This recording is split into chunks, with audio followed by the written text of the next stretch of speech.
Se você tem pensado em se divorciar, se você é divorciado ou divorciado, pensa em casar novamente, tem dúvidas com relação a isso, de acordo com o que está escrito na palavra de Deus, e quer acabar com toda a vergonha, toda a dúvida relacionada a esse tema, seja bem-vinda, seja bem-vindo. Nós vamos falar sobre isso hoje. Deus está me incomodando para compartilhar com vocês o conhecimento que eu adquiri sobre esse tema, porque eu tive que estudar profundamente, dado o fato de que eu sou divorciada. E esse é um tema que eu nunca conversei com vocês aqui nas redes sociais. Já fiz vídeos falando que eu fui pedida em casamento 4 vezes, e na realidade era pra ser 5, é que na quinta vez, antes de acontecer o pedido, eu terminei. Mas o ponto é, eu já falei várias vezes sobre os meus relacionamentos, não com profundidade, mas eu nunca me abri demais, até porque esse fato sobre a minha vida sempre me causou muita vergonha. Então eu omitia, eu tentava fazer o máximo pra rodear o assunto, mas nunca chegar nesse assunto. E recentemente muitas coisas aconteceram no quesito da minha vida emocional. Deus foi tratando algumas coisas comigo, foi revelando algumas coisas pra mim, me incentivando a buscar mais a leitura da palavra sobre esse tema. Então, eu cheguei nas minhas próprias conclusões, graças ao Espírito Santo que foi me direcionando, e eu vim aqui hoje compartilhar com vocês essas conclusões e também a minha história, para que você, mulher ou homem que já passou também por um divórcio ou pense em se divorciar, tenha conhecimentos que talvez eu não tinha na época e que se eu tivesse eu teria agido completamente diferente. Então eu vou contar pra vocês um pouco da minha história. Essa vai ser a primeira parte do vídeo. E depois a gente vai entrar profundamente nas escrituras para entender exatamente como Deus enxerga o casamento, o divórcio, o que é pecado, se divorciar é pecado, em que situações se divorciar é permitido, depois que acontece o divórcio, pode casar de novo, tudo isso segundo as escrituras, tá bom? Segundo o que está escrito na Bíblia. Então eu vou te contar um pouco agora da minha história. Eu tive um relacionamento longo de mais ou menos 6 anos. Durante esse relacionamento, a gente começou a namorar. Na época, eu não era cristã. Então, quando eu comecei, isso foi em 2013. Quando eu comecei a namorar, eu não era cristã. Eu era uma pessoa completamente desviada. Não acreditava em casamento. Não tinha sonho de casar. E eu comecei a ter esse relacionamento, e logo no começo desse relacionamento, muitos sinais foram claros de que não era pra eu ficar nesse relacionamento, mas como eu era uma pessoa sem maturidade espiritual, sem conhecimento, eu fui vivendo aquilo, então muitas coisas ruins aconteceram, foi um relacionamento extremamente tóxico na minha vida, teve traições, teve agressão, teve muita coisa ruim. Só que na época eu lembro que como é que eu pensava? Eu pensava assim, esse é o normal. Infelizmente, eu tive uma família que os meus pais se divorciaram e tinha muitos conflitos dentro de casa. E ele também teve uma família que, apesar dos pais serem casados, teve muito conflito, teve traições também, teve várias coisas ali dentro do casamento dos pais dele. Então a gente via que, por mais que nosso relacionamento fosse tóxico e tivesse muita coisa ruim, esse era o normal, que isso era um relacionamento normal. Então a gente levou esse relacionamento, que chegou a durar no total de namoro, noivado e casamento, 6 anos no total. Só que nesse processo a gente terminou várias vezes, a gente voltava, terminava, abria, fechava, era um negócio muito conturbado, tá? Então é isso, foi fora de Cristo, foi fora do conhecimento da Bíblia. E eu lembro que quando a gente tava nesse processo de namoro, a gente ficou um tempo à distância, porque ele foi morar fora pra estudar fora. E a gente terminava, a gente voltava, e quando ele veio me pedir noivado, ele chegou no Brasil com diabetes, com câncer, e me pedindo em casamento. E eu lembro que na época, eu acho que foi a primeira vez que eu realmente entendi o que era amor de verdade, se amor genuíno, que é sacrificial. Que até então eu não tinha entendido isso. Eu não conseguia me imaginar abandonando ele. E na época eu lembro que eu tava já pensando a sair fora, porque eu via que aquilo não tava dando muito certo. E como a gente tinha ficado muito tempo longe fisicamente, meio que rolou um desapego naquele processo. Então eu pensei, bom, agora eu vou terminar. Só que quando ele chegou pra gente fazer isso, essas informações vieram e depois ele me pediu em casamento e eu não cheguei a pensar na possibilidade de abandonar ele num momento tão delicado da vida dele. A gente se manteve no relacionamento, eu aceitei. Durante o noivado a gente terminou de novo, a gente passou um tempo separados, e ele já fora do país. Ele se curou do câncer, o câncer ele regrediu. Então isso também foi muito bom. E então a minha vida ficou meio assim, e agora? Noiva, caso no caso, ah, vou casar. Porque na época, a visão que eu tinha do casamento não era uma visão bíblica. A visão que eu tinha do casamento é um relacionamento com um contrato. Esse contrato, ele vai ser feito para proteção minha e dele, questões de bens. No caso também, como ele falou pra mim, olha, se a gente for ficar junto, você tem que morar nos Estados Unidos, porque a gente não vai continuar à distância, isso não é uma opção. Eu não tava muito feliz no Brasil, a gente tinha esse relacionamento extremamente tóxico, mas era codependência emocional pura, a gente precisava um do outro, era uma coisa meio intoxicante. Igual uma droga, quando a gente usa droga e a gente sabe que aquilo te faz mal, mas você não consegue deixar aquilo, era exatamente assim. Então, eu acabei falando, tá bom. E aí eu assinei o papel, a gente nunca teve um casamento na igreja, porque a gente não era pessoas que seguiam a Cristo, não tinha nenhum tipo de religião, não tinha nenhuma espiritualidade dentro do nosso relacionamento.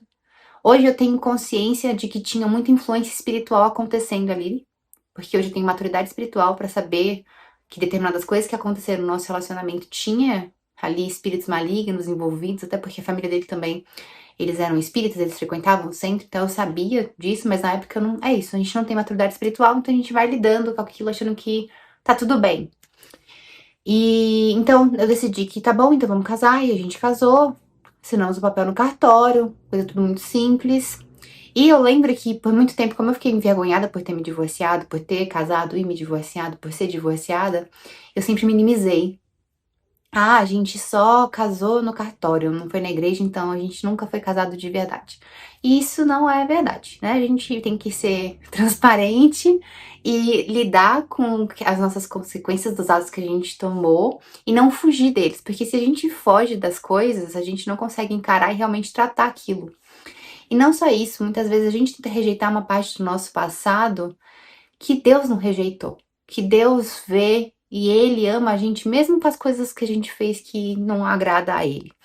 Então, isso tudo foi Deus tratando meu coração para eu conseguir enxergar esses acontecimentos do meu passado como algo que foi feito, como eu já comentei com vocês algumas vezes em alguns vídeos, que é um adubo, né? As coisas, aquelas merdas que a gente faz no passado é o adubo para que a gente viva um futuro diferente daquilo que a gente experienciou no passado. Então, Deus foi tratando meu coração nesse quesito. Então a gente casou, depois que a gente casou no cartório, a gente até ficou uns meses longe um do outro, porque eu tinha que terminar minhas coisas do trabalho em São Paulo para poder viajar para lá. Quando eu cheguei lá, e como a gente ficou muito tempo num relacionamento à distância, é muito fácil você viver um relacionamento tóxico à distância, mas quando você vive na mesma casa que alguém, onde existe tanta toxicidade, aquelas coisas que te incomodavam um pouquinho, que você achava tolerável porque você estava longe daquela pessoa, ficava muito nítido. Então, a gente no final ficou morando juntos pouquíssimos meses, 8 meses, acredito. E nesse processo de casamento, mesmo a gente chegou a ter um ano de casamento no papel.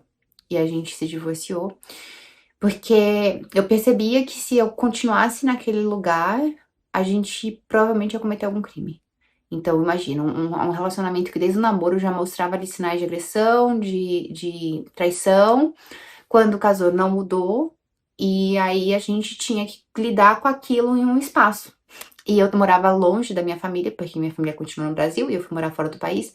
Então também existia muito medo com relação à minha segurança física, psicológica, emocional. Então a gente decidiu terminar. Eu tive que envolver meus pais, os pais dele, pra gente chegar, né, nessa conclusão e eu consegui chegar em segurança no Brasil. E assim foi esse processo na minha vida. Novamente, longe de Cristo, vivendo minhas próprias questões emocionais, tendo que fazer terapia para lidar com tudo aquilo. A terapia foi também me ajudando a conseguir identificar ali que aquilo era um relacionamento tóxico, mas eu não conseguia, não consegui chegar nessa conclusão antes de fazer a decisão do casamento. E foi um relacionamento vivido completamente contrário às vontades de Deus. Então a gente teve relação sexual antes de casar, a gente viveu um relacionamento onde tinha muito desrespeito, onde tinha muita toxicidade, onde teve traições, onde tinha mentira, onde teve agressão. Então tudo isso, desde o começo, desde o dia 1, tava mostrando ali que tinha alguma coisa errada e que eu não era pra eu ter dado continuidade, mas como pra mim era aquilo ali, não tinha muito conhecimento, era ignorante mesmo, eu continuei dando continuidade naquilo e chegou ao fim. Tenho muito carinho por ele. Não, a gente não viveu só momentos ruins, até porque ninguém fica 6 anos com alguém se aquilo só tem coisa ruim, certo? Até que todo mundo que chega pra mim no meu DM, manda mensagem contando dos relacionamentos abusivos que já viveu, eu sei que existe a parte abusiva do relacionamento, mas a gente não fica com ninguém se só tem a parte abusiva. Ele foi um homem muito bom pra mim em outros aspectos, que foi com que eu me manteve ali nesse relacionamento com ele por tanto tempo e fizesse com que eu tivesse tomado decisões na minha vida que influenciavam tudo pra estar do lado dele. Então, é isso. Minha responsabilidade foi não ter conhecimento e ter tolerado algumas coisas, mas também ele teve a responsabilidade dele. E eu sou muito grata por ter vivido isso com ele. Eu não tenho rancor, não tenho ódio. A gente nunca mais se falou depois de 2019. Graças a Deus, cada um seguiu o seu caminho. E foi isso. Depois disso, quando foi que eu comecei a buscar a Cristo novamente? Foi em 2021. Então a gente se divorciou em 2019, passou 2020, e 2021 eu comecei a tentar voltar a ir pra igreja. Só que ainda assim já tinha começado em 2020 eu comecei a entrar dentro do ocultismo, bruxaria, tarô, astrologia. Foi um ano, 2020 foi um ano que eu entrei lá no fundo e comecei o meu processo.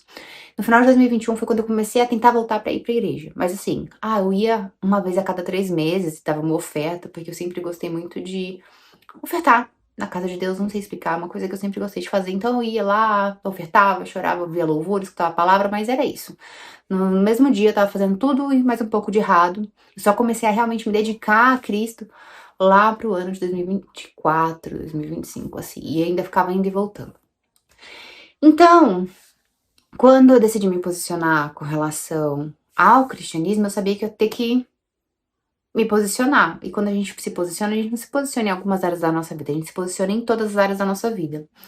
E nesse período que eu fiquei solteira, não solteira, porque eu me relacionei com outras pessoas, mas solteira assim, sem casar, não tava mais casada, eu conheci outras pessoas. Antes desse relacionamento de 6 anos, eu tive um relacionamento anterior a esse, que eu fui pedir noivado, só que eu não aceitei. E depois desse meu relacionamento de 6 anos, eu fui pedida em casamento outras 2 vezes, oficialmente, e uma vez eu ia ser pedida em casamento, só que ele começou a organizar uma viagem pra Paris, e a gente foi visitar a casa, aí eu comecei a perceber que pra onde o negócio tava caminhando, e eu terminei com ele antes que ele pudesse fazer o pedido. E nas outras 2 vezes, uma eu aceitei, cheguei a morar com ele, e a outra eu corri, eu literalmente fugi. Ele me pediu um casamento, eu falei, ai, não sei, e no dia seguinte eu fugi. Então, foi isso, basicamente, minha vida amorosa. E quando eu fui pra Cristo, eu falei, tá, Senhor, e aí, o que acontece? É pra eu casar, não é pra eu casar? Porque a essa altura eu ficava pensando, às vezes não é pra eu casar. Porque eu entendo que talvez tem determinadas coisas na vida que são uma questão de vocação, não é pra todo mundo. E ser esposa, ser mãe, é algo que exige de você algo. Exige de você amor, exige de você um nível de, sei lá, sacrifício com a vida, com o seu marido, com seus filhos. E tem gente que não tem vocação pra isso. E como aconteceu isso várias vezes na minha vida, de eu ficar noiva e não dar certo, até ter tido um casamento, eu falava, Deus, será que é isso que você quer pra mim? Será que faz parte do seu plano pra mim um casamento? Uma família? Eu tenho vontade de fazer isso. Mas aquele ponto, quando eu decidi me entregar pra Cristo de verdade, eu já não tava mais interessada na minha vontade. Porque eu já tinha entendido até onde a minha vontade tinha me levado, baseado nas experiências do meu passado. Então eu falei, bom, Senhor, eu não sei se é isso que você quer de mim, mas se é o que você quer de mim, eis-me aqui. E vocês sabem que eu tenho uma dedicação mesmo em conversar com Deus. Quando foi na metade do ano passado, a gente tá em 2026, metade de 2025 mais ou menos, pro final, eu comecei a ter um sonho com um homem. E esse homem continua aparecendo pra mim várias vezes em sonho, e ele até hoje aparece pra mim em sonho. E aí isso começou a me gerar uma coisa, tipo, Deus é meu futuro marido, quem que é esse cara que você tá me mostrando em sonho? E aí esse cara foi tomando forma e começou a se transformar em uma pessoa, virou uma pessoa mesmo. E aí, eu fui tendo sonhos com essa pessoa, só que era uma pessoa que não faz parte da minha vida. Então eu falei, tá, o que que tá acontecendo, Senhor? Então minha primeira coisa foi primeiro perguntar pra Deus se eu ia casar. Aí eu fiz um propósito de oração de 3 dias, aonde eu orava de 3 em 3 horas, pra saber se Deus tinha como plano na minha vida isso. Se um dia eu ia casar, se um dia eu ia ter família, essas coisas. E aí ele me respondeu, depois de 3 dias, orando de 3 em 3 horas. Então, meio-dia eu orava, 3 da tarde eu orava, 6 horas eu orava, 9 horas eu orava, meia-noite eu orava, 3 da manhã eu orava, 6 da manhã eu acordava pra orar, 9 da manhã. Então, assim, eu não fiquei mais de 3 horas dormindo em nenhum momento nesses 3 dias. E aí, no último dia, Deus me confirma. No último dia, depois que eu conversei com Deus e viu tudo isso, eu tô de joelhos, eu lembro até hoje, eu tô de joelhos. E aí eu oro, Senhor, é isso, tô finalizando aqui o propósito, muito obrigada, Senhor, lá, lá, lá, lá, lá, lá, conversando com ele. E aí eu abro a última vez a Bíblia pra entender como é que Deus quer finalizar esse propósito comigo, que ele tava me dizendo. E aí aparece um versículo dizendo exatamente que o desejo dele é que as moças se casem e que tenham filhos, tenham família. Vou colocar aqui pra vocês. E aí ficou claro pra mim que isso que Deus tem esse plano pra mim, que era uma promessa de Deus pra mim, mesmo com o divórcio, mesmo com todas as coisas ruins que aconteceram no meu passado, que isso fazia parte do plano de Deus pra minha vida. E a coisa mais sobrenatural de tudo isso foi que no dia que isso aconteceu, eu saí, depois eu tava morando num hotel nessa época, e eu saí do quarto, e quando eu saí do quarto, do lado do hotel, umas casas do lado do hotel, tava acontecendo um casamento. E começou a tocar exatamente as duas músicas que o meu sonho, tipo, se um dia eu casasse, meu sonho é que elas toquem no meu casamento. E aí eu lembro que na hora eu comecei a chorar, eu fiquei tipo, meu Deus, Deus é maravilhoso. Porque a gente conta essas coisas, ninguém acredita, né? Que é muito sobrenatural. Aí eu entendi que tá, então um dia eu vou casar, e se não é a vontade de Deus, que é soberana, é que um dia eu caso, então uma hora vai chegar aí, o meu marido, vai chegar a pessoa. O que me fez estudar sobre divórcio especificamente? Recentemente eu tive um sonho. E aí nesse sonho, era como se eu estivesse recebendo no celular um vídeo do meu ex-marido, do ex que eu tive, que ele, tipo, me pedindo em casamento de novo e eu aceitando casar com ele de novo. E aí, quando ele mandava esse vídeo pra mim, eu olhava pra esse vídeo e ficava revoltada, falava, meu Deus, mas por que que eu aceitei? Não é ele, eu sei que não é ele, é fulano, o homem com que eu tenho sonhado. Não é ele, não é ele, meu Deus, por que que eu aceitei? Por que que eu fiz isso de novo? E nesse dia desse vídeo, desse sonho que eu vi, né? Nesse dia, antes de sonhar com isso, eu tava um pouco angustiada. Por quê? Deus não tinha confirmado 100% que era esse homem do sonho. Só que meu perfil na internet estava crescendo, tá? Né? Está crescendo, aliás, seja bem-vindo, bem-vinda se você é novo aqui. E muitos homens estavam mandando mensagem pra mim querendo me conhecer. Então eu ficava dividida, eu falava, meu Deus, é pra eu dar atenção pra esses homens, mas toda vez que eu começo a conversar com essas pessoas, eu sinto que tem alguma coisa errada, que não é isso. Mas também o cara que você me mostrou no sonho, ele não está aqui. Ele não está materializado na minha vida. Então, tipo, o que que eu faço com isso? E eu já tenho visão espiritual aberta, vocês sabem disso também. Se você é novo aqui no canal, eu tenho visão aberta espiritual. Então, sonhar com demônio, com anjo, com umas coisas sobrenaturais é super normal pra mim.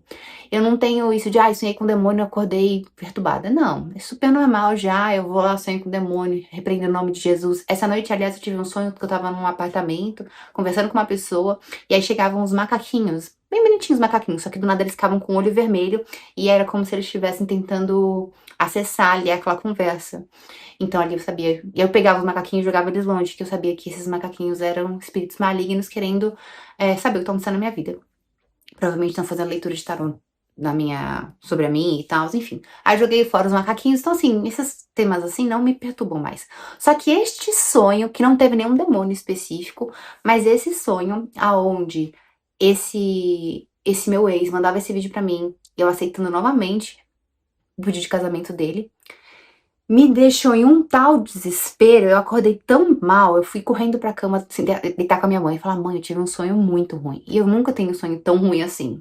E aí eu contei pra ela o sonho, ela falou, nossa, que horror, minha filha. Aí Deus também me levou, assim que eu acordei desse sonho, eu fui ler a Bíblia, né? Depois que falei com a minha mãe, chorei as pitangas com a minha mãe, eu fui ler a Bíblia. Eu falei, meu, eu preciso de resposta, Senhor, o que significa esse sonho?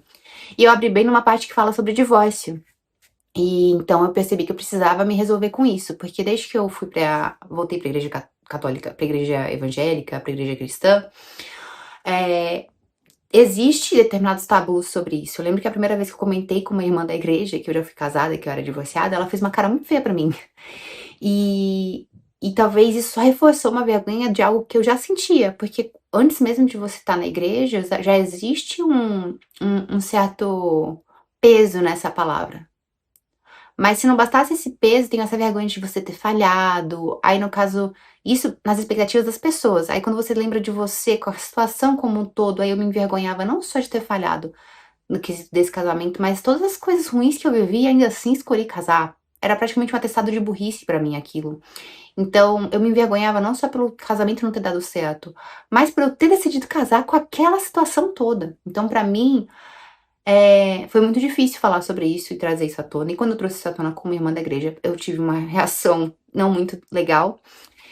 E eu decidi que eu simplesmente fingi que isso nunca aconteceu, o que não funciona. A gente precisa trazer à tona para que Cristo possa sarar nossas feridas. E depois desse sonho foi quando eu falei, não, então eu vou ter que estudar agora o que que significa divórcio, o que que é pecado, o que que não é, eu posso casar de novo? Acho que sim, porque Deus me disse que eu vou casar. Então eu preciso estudar nas escrituras para ver se as revelações que eu tenho tido são verdade ou não. E agora nós vamos começar a entrar nas escrituras para entender exatamente o que é divórcio, é pecado, o que não é pecado, pode casar de novo, não pode casar de novo. E assim vai resolver as suas questões internas, assim como resolveu as minhas questões internas. A primeira coisa que Deus tratou no meu coração foi a questão de que tudo que eu fiz em um momento de ignorância. Isso significa o quê? Quando eu casei, eu não casei pensando em ficar para sempre com a pessoa, eu não casei com questões bíblicas fundamentadas na Bíblia. Existia ignorância naquilo que eu estava fazendo mesmo.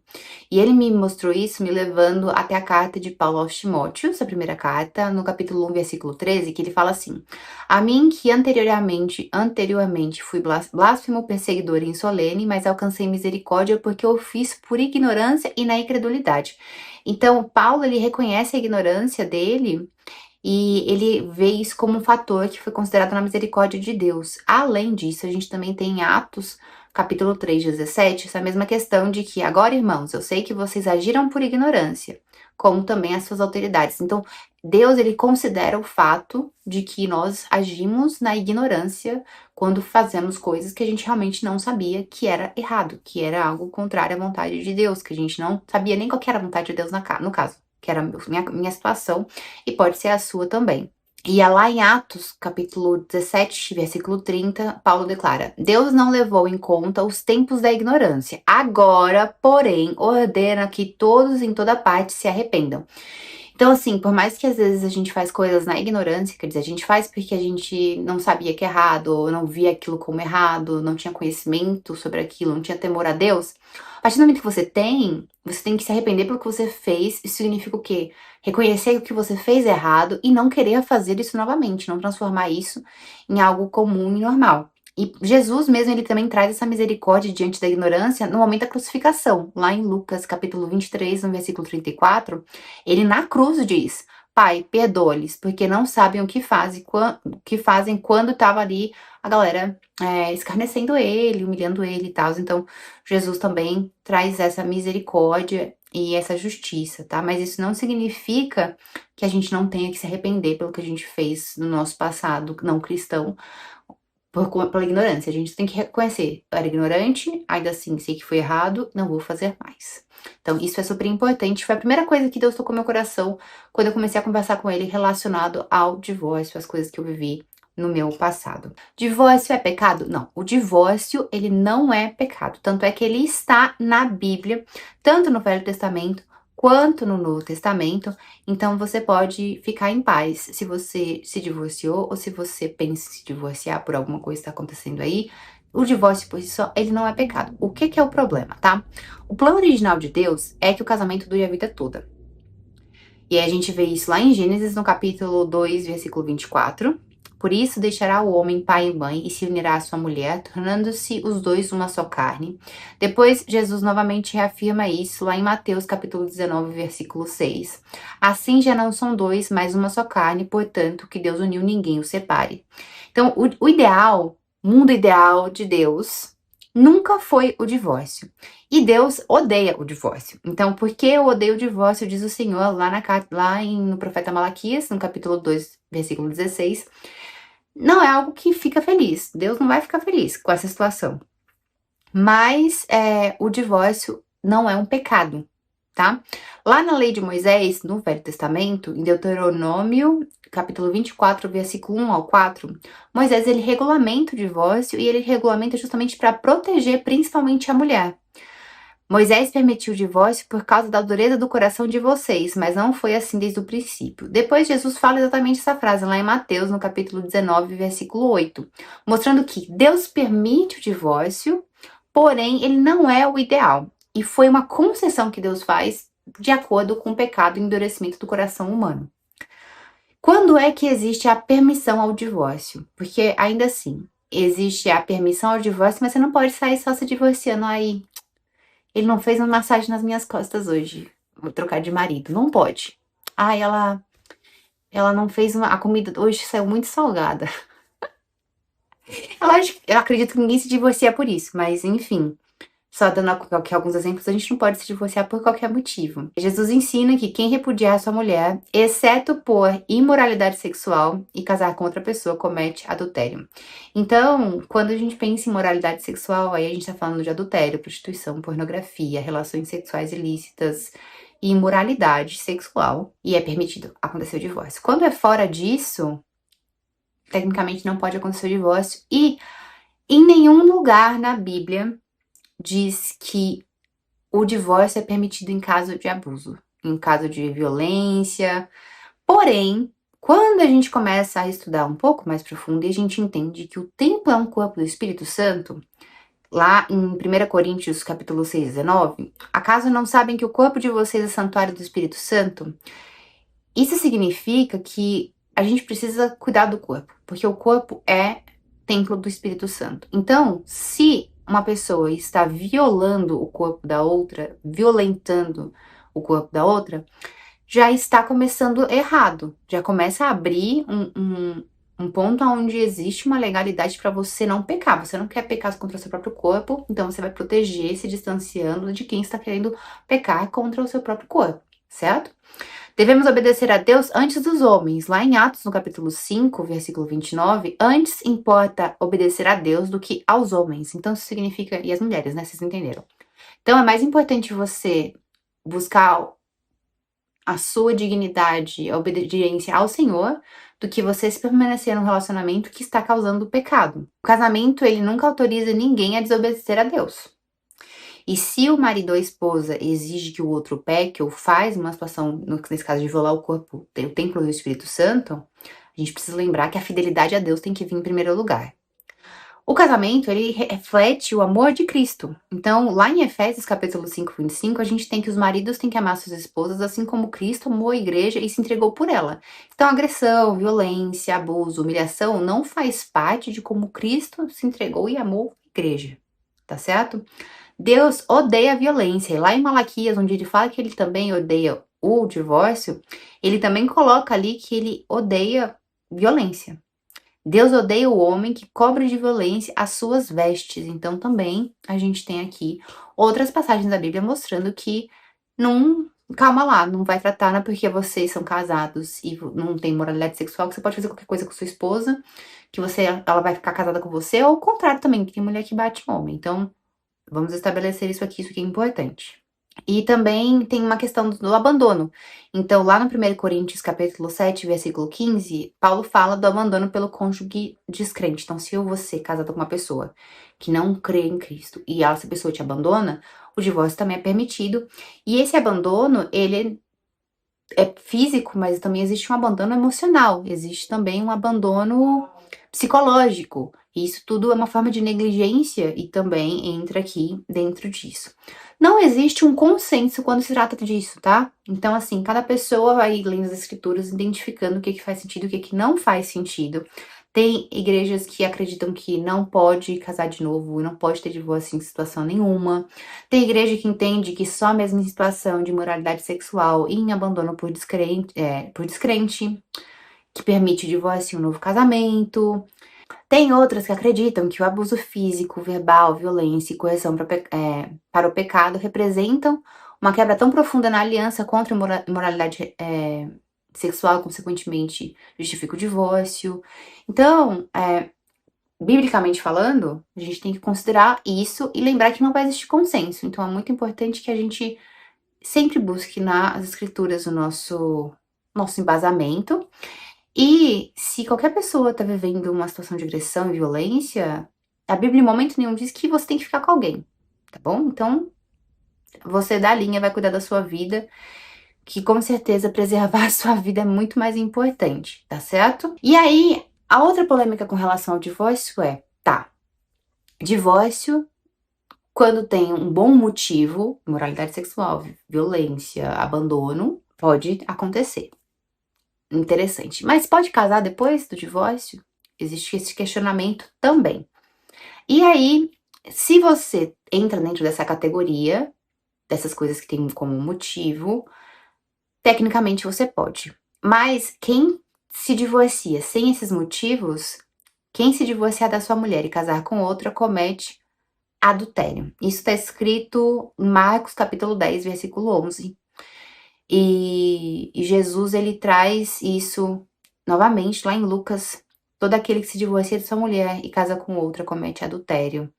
Então, em ambos, aqui não entra nem questão da imoralidade sexual. Só fala que se você se divorciar de alguém e casar com outra pessoa, você está cometendo adultério. Só que, vamos lá. Por que que existe o pecado não está no divórcio? Vocês entenderam que para preservar a dignidade das pessoas, para preservar a saúde das pessoas, para preservar a vida, a separação ela não é pecado. Por que que casar de novo seria pecado? Eu vejo, agora isso aqui é minha compreensão, o que o Espírito Santo me revelou dentro do meu processo, do meu estudo. Se você, imagina que casar de novo com outra pessoa não fosse pecado. As pessoas, elas iam começar a entrar nesse processo de realmente tratar o casamento com menos seriedade, porque não tem nada de errado em se divorciar já. Aí você também não tá transformando nada de errado casar de novo. Então as pessoas, por que que elas não vão se divorciar e casar de novo? Como é que você fortalece a preferência de Deus para que o casamento seja durável até o fim da vida e enfraquece? Com a relação do pecado. Então, quando a gente vê aqui que em algumas passagens onde nem é mencionado a imoralidade sexual como justificativa para que o casamento ocorra, que se divorciar da mulher e casar com outra é adultério e ponto, a gente precisa entender que se realmente vai ser um pecado. Só que é um pecado que você assume e aceita que você cometeu e você pede perdão. Então, se confessarmos os nossos pecados, ele é fiel e justo para nos perdoar. Isso está escrito lá no Evangelho de João, no 1 João, capítulo 1, 9. Então, não tem pecado que esteja acima da graça de Deus quando há um arrependimento genuíno. O que isso significa? Você sabe que o que você está fazendo é errado. Você sabe que o que você está fazendo não é o plano de Deus para sua vida. Você sabe que você não tem... Isso aqui é uma coisa que você pode transformar numa rotina da sua vida. Porque, novamente, se divorciar não é pecado, mas casar com outra pessoa depois de ter se divorciado é. Então, você sabe que o que você está fazendo não é algo que você tem que transformar numa rotina na sua vida. Entendeu? Então, você pede perdão e você se arrepende. E aí tá tudo bem, você só não repete o ciclo de novo. E da próxima vez que você casar, você casa direito. Você reflete, você pensa, você pede confirmação de Jesus pra ver se essa pessoa realmente é pra você. Veja os sinais. E aí, você não faz de novo. Porque é sobre isso o pecado. A gente peca, às vezes a gente mente, aí a gente tem que lembrar, meu Deus, eu menti. Eu preciso me arrepender sobre esse pecado, porque é errado eu mentir. E tentar buscar o máximo possível não mentir novamente. Poxa, me divorciei, agora eu vou casar de novo, vou cometer o pecado do adultério. Senhor, me perdoa, nunca mais eu vou fazer isso. Não vou fazer isso nunca mais. Agora, esse casamento que eu vou ter, que agora que eu sei a verdade, não tô mais na ignorância, vai ser pra sempre. Então é assim que o Espírito Santo tratou meu coração e me ensinou sobre isso. Lá em Paulo também explica outras coisas com relação a isso sobre Coríntios. Então, lá em Coríntios, capítulo 7, 1 Coríntios, capítulo 7, no versículo 10 e 11, a esposa ordena, não eu, mas o Senhor, que não se aparte do marido. Se, porém, se apartar, que permaneça sem casar ou se reconcilie com o marido. Então, quando Paulo vai falar sobre o casamento, é tipo, gente, reconciliação, entendeu? Esse negócio de brigou, acabou, não é assim. A gente tem que ter uma coisa real, né? Real. E quando fala também dessas questões de novo casamento, mais uma vez, não tem um consenso dentro da comunidade cristã. Tem pessoas que são extremamente restritivas, permitindo o casamento apenas se o cônjuge, se o marido é ótimo, marido e esposa morreram. Ou se houve um divórcio realmente por imoralidade sexual ou abandono, então também. E a posição mais ampla, mais abrangente, que é: se existir arrependimento genuíno, pode casar de novo, porque Deus concede perdão e um novo casamento. Mesmo quando o divórcio ocorreu por motivos inadequados, mesmo quando o divórcio não entrou dentro especificamente da questão da imoralidade sexual, do abandono ou de alguma coisa voltada para violência física, tá? Isso aqui é o que tá na palavra, isso aqui foi as conclusões que a gente chegou. Então quer dizer que Deus criou o casamento para ser permanente. E quando você entende isso, você vai pensar, poxa, agora eu vou casar pra morrer com esse ser humano, você já começa a ver bem se é com essa pessoa que você quer casar. Isso é bem interessante, porque quando você casa pensando que pode divorciar, você aceita qualquer coisa. Foi o que aconteceu comigo. Porque aí você fala, qualquer coisa eu divorcio. Só que o divórcio não é agradável aos olhos de Deus, apesar de não ser pecado, não é agradável aos olhos de Deus. Deus odeia o divórcio porque ele rompe uma aliança, que é considerada sagrada por ele. Se você fez isso na ignorância, Deus tem misericórdia de você, mas ainda assim você tem que se arrepender e não fazer de novo. O divórcio ele só foi permitido por conta da dureza do coração humano, mas ele não é pecado. O que Jesus identifica explicitamente como pecado em alguns casos é divorciar-se e casar-se novamente quando o divórcio não se enquadra nas exceções que foram apresentadas lá em Mateus 19, 9, Marcos 10, 11 e 12, versículo 11 e 12. Então, já entendeu, né? Paulo acrescenta o abandono pelo cônjuge descrente como uma situação em que o cristão não fica sujeito à servidão. Então, se você foi abandonado, tá tudo bem também, você pode seguir sua vida. A reconciliação sempre é o primeiro desejo de Deus, quando possível, mas se a outra pessoa não quer reconciliar, né, a gente não pode forçar ninguém a querer reconciliar. O divórcio não é um pecado imperdoável, o perdão de Deus está disponível a todos quando se arrependem sinceramente. Então, meus caros e minhas caras, por que que eu trouxe isso? Porque é um tema que traz muita vergonha para as pessoas, trouxe para mim, e não é muito discutido dentro da igreja de forma aberta, até porque geralmente ninguém fala sobre os temas que criam constrangimento de forma aberta, né? Vamos ser honesta. Então é importante que a gente busque nosso conhecimento na palavra de Deus e, mais importante ainda, busque a Ele para que Ele nos direcione no quesito casamento, de todas as formas. Se é para você um dia casar ou não, com quem é para você casar ou não, se você tem que se divorciar ou não, se é para você, sabe, casar de novo depois de um divórcio ou não, tudo isso a gente tem direcionamentos na palavra e a gente precisa buscar a Deus para que Ele nos direcione. No meu caso, como o meu relacionamento desde o começo tinha imoralidade sexual, tinha traição, tinha mentira, então isso justifica o divórcio desde o começo. O que, na minha concepção, que bom, né? Que maravilha. Mas eu acredito do fundo do meu coração que se você tá num relacionamento aonde existe maldade, sabe? Tortura, violência física, abuso, que você vê que a pessoa tá num nível de abandono, não só físico, a pessoa te abandonou emocionalmente, a pessoa não senta pra conversar com você sobre as emoções, pra se reconciliar, porque aqui Paulo traz, vamos nos reconciliar, tá, mas os dois querem se reconciliar ou só um quer se reconciliar? Não tem como reconciliar só um querendo reconciliar, entendeu?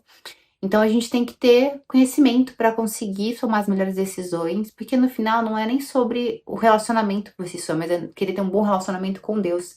E se você não tem um bom relacionamento com o seu parceiro ou sua parceira, é difícil ter um bom relacionamento com Deus, porque você vive em pecado ali com a pessoa com quem você se relaciona e tecnicamente é para você viver o resto da sua vida.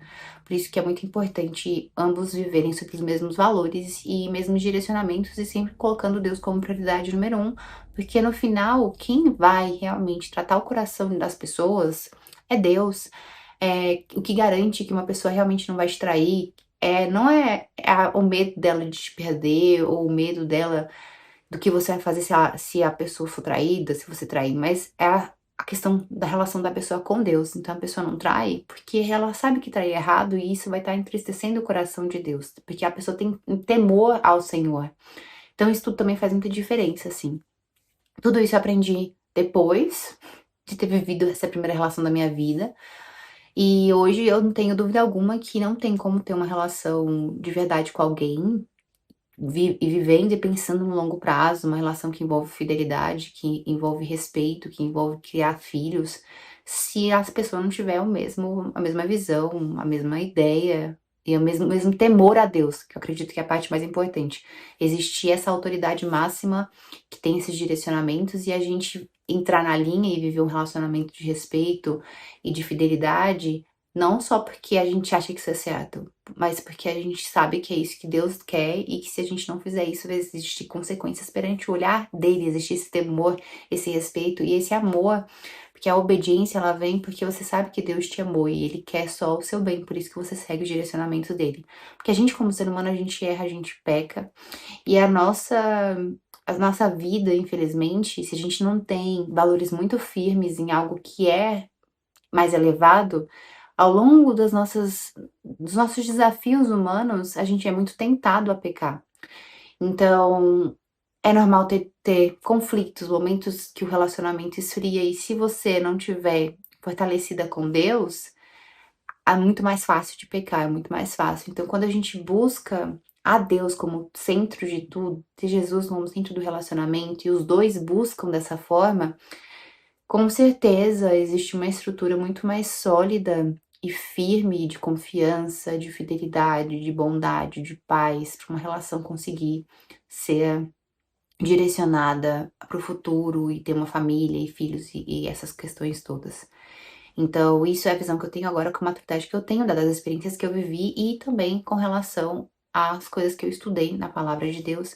E depois que eu fiz esse estudo, eu me senti muito mais leve, porque realmente era um tema que eu me envergonhava antes mesmo de ser cristã, e depois que eu comecei a ser cristã, parece que entrou um peso ainda maior por conta dessas questões que estão na Bíblia, e ninguém nunca conversou comigo sobre isso, então eu falei, bom, então eu vou ter que abrir aqui as escrituras e estudar. E foi essas conclusões que eu cheguei, foi essas coisas que Deus me revelou através de sonhos, e a gente precisa sempre buscar uma relação real com Deus, porque é através dessa relação real com Deus que a gente realmente é direcionada para conseguir entender qual que é o plano dele para nossa vida, e isso que passa essa paz que excede todo entendimento e que faz com que a gente fique tranquilo. Recentemente, a gente começou uma série nova lá na comunidade Alinhamento Interior, aonde eu tô falando da redenção do feminino, e a gente tá entrando no detalhe de cada uma das mulheres que fazem parte da genealogia de Jesus.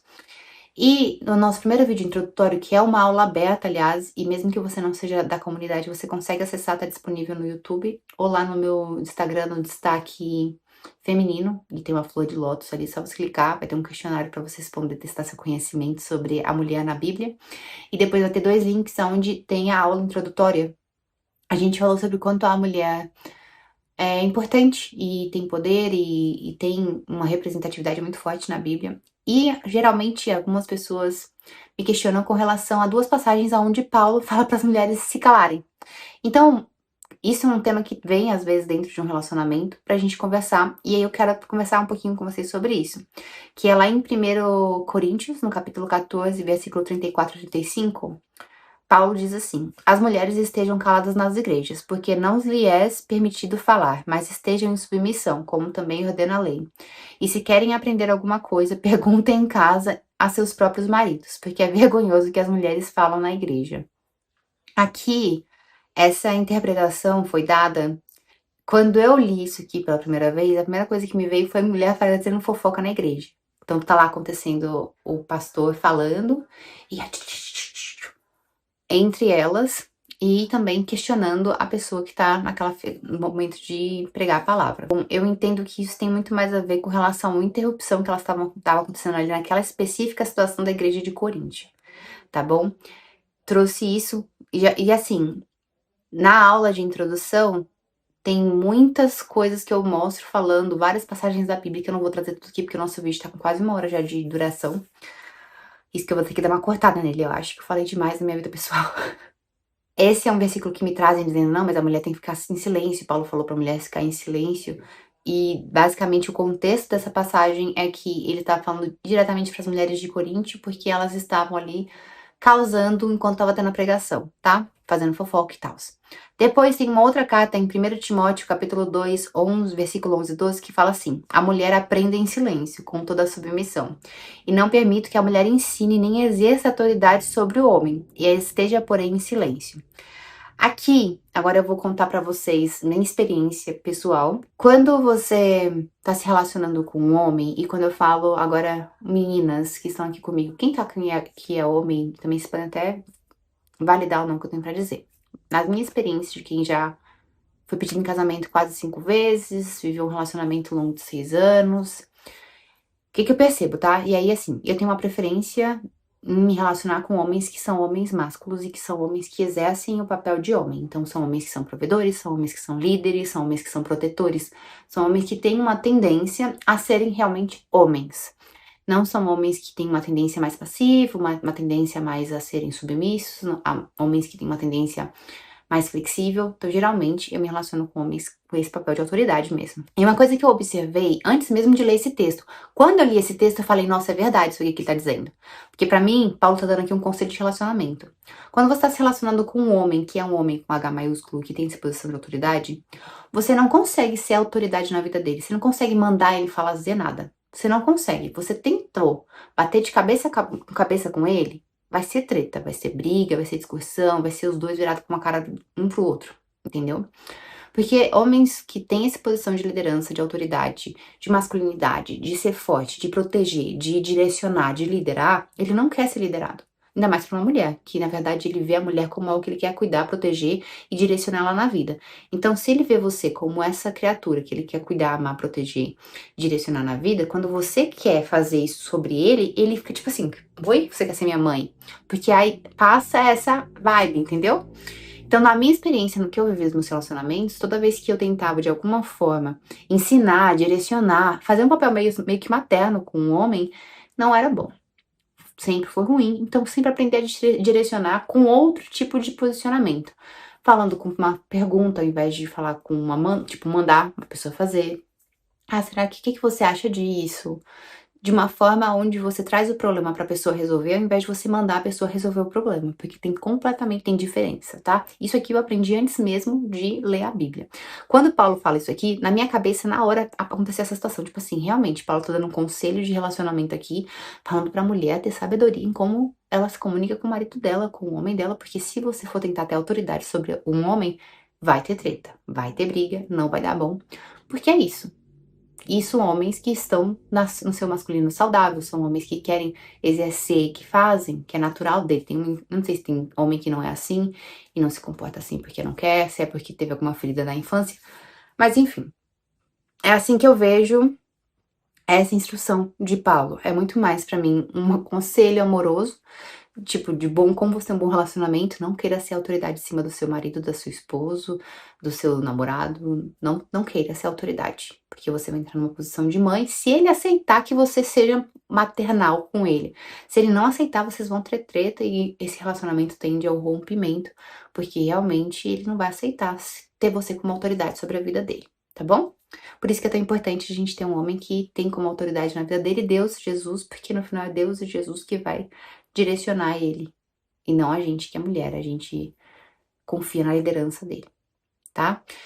E aí, por que que eu tô falando tudo isso? Porque existem várias outras passagens na Bíblia que mostram a mulher falando, mostra Débora como juíza, mostra as profetisas, filhas de Filipe, mostra muita coisa. Aí tem outra que o próprio Paulo fala lá em 1 Coríntios capítulo 11, versículo 5. Ele menciona toda mulher, porém, que ora ou profetiza. Então ele fala que as mulheres oram e profetizam na igreja. Então assim, essa é uma parte bastante inconsistente, porque ela se contradiz muito. Então Paulo fala essas duas frases assim, só que na Bíblia inteira a gente vê mulheres sendo participativas, mulheres tendo direito à voz, sim, falando. Então, na minha concepção, a primeira menção que Paulo fala sobre a mulher ficar em silêncio tem a ver com as mulheres que estavam fazendo fofoca na igreja e não atrapalhando o culto. E a segunda tem a ver com um conselho amoroso e que eu concordo com Paulo, tá? Concordo que uma mulher sábia não vai bater de frente, não vai querer ter autoridade em cima do marido dela, porque ela vai virar mãe desse cara, o que não é desejável. Isso vai sobrecarregar ela. Ou se o cara tiver um posicionamento masculino, se o homem for um homem forte que gosta de exercer liderança, autoridade, você vai arranjar uma confusão, vocês vão ficar brigando, o que também não é bom. Acredito que a gente abrangeu toda a temática aqui de divórcio, de casamento, de relacionamento. E eu espero que isso tenha aberto seus olhos sobre esse assunto, tenha tirado toda a vergonha do seu coração, tenha libertado todo tipo de preconceito que você tem com relação às outras pessoas na sua igreja que já viveu uma história difícil, já viveu um divórcio.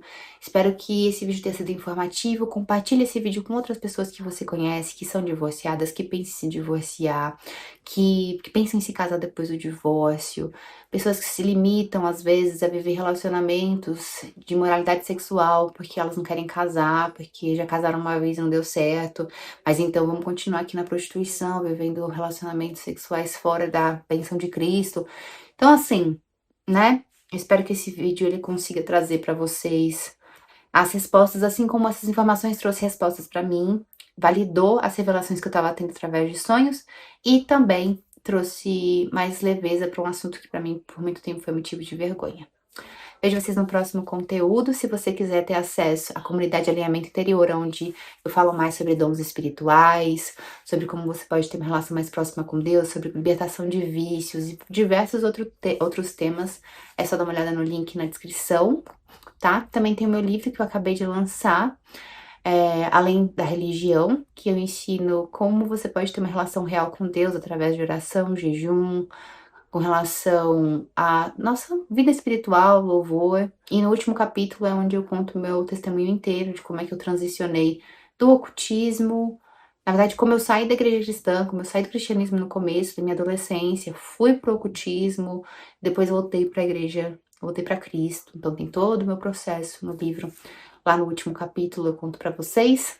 E vejo vocês no nosso próximo vídeo. Deixa seu like, se inscreve no canal. Tchau!